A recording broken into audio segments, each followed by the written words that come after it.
H1B వీసాలకు సంబంధించి $1,00,000 దరఖాస్తు రుసుము ఉత్తర్వులపైన అమెరికా అధ్యక్షుడు డొనాల్డ్ ట్రంప్ సంతకం చేయడం, ఆ ఉత్తర్వులు ఈ నెల 21వ తేదీ నుంచి అమల్లోనికి రావటం, ఇవన్నీ పరిణామాల రీత్యా కాంగ్రెస్ అగ్రనేత ఎంపీ రాహుల్ గాంధీ తప్పుపట్టారు ప్రధానమంత్రి నరేంద్ర మోడీ గారిని.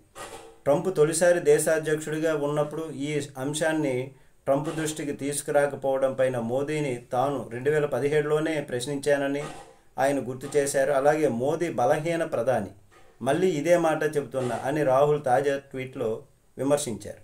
అయితే రాహుల్ గాంధీ అభిప్రాయాన్ని కాంగ్రెస్ నేత పవన్ ఖేరా వ్యక్తం చేశారు.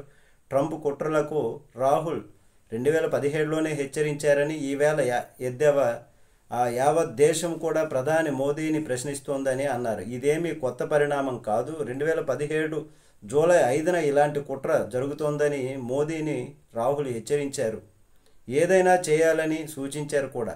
కానీ మోదీ బలహీన ప్రధాని, అప్పుడు ఏమీ చేయలేదు. ఇప్పుడు కూడా అంతే. దీని ఫలితం ఈరోజు చూడబోతున్నాము. లక్షలాది మంది దేశ యువత నష్టపోతున్నారు. ట్రంప్ ప్రతిరోజు అవమానిస్తూనే ఉన్నారు. కానీ మోదీ సైలెంట్గా ఉండిపోతున్నారు. ట్రంప్ లయర్ అని పార్లమెంట్లో చెప్పాలని మోదీకి రాహుల్ ఒక అవకాశం ఇచ్చారు.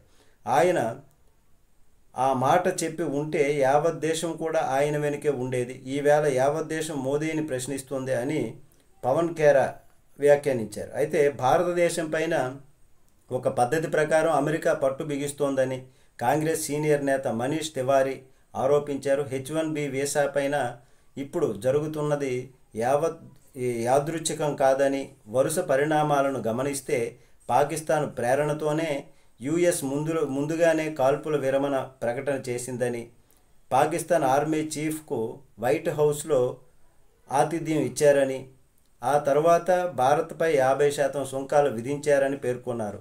యుఎస్ ఆశీర్వాదం లేకుండా సౌదీ పాకిస్తాన్ రక్షణ భాగస్వామ్యం కుదిరే అవకాశం ఎంతమాత్రం లేదని తివారీ అన్నారు. ఒక పద్ధతి ప్రకారం భారత్తో అమెరికా కయ్యానికి కాలు దువ్వుతోందని పేర్కొన్నారు. అయితే ఈ విధంగా ఉంది కాబట్టి మోదీ గారు చేతకాని ప్రధాని అనేటటువంటి విధంగా సంబోధిస్తున్నారు. దీనికి మీరేం కామెంట్ చేస్తారు చేయండి. నమస్తే.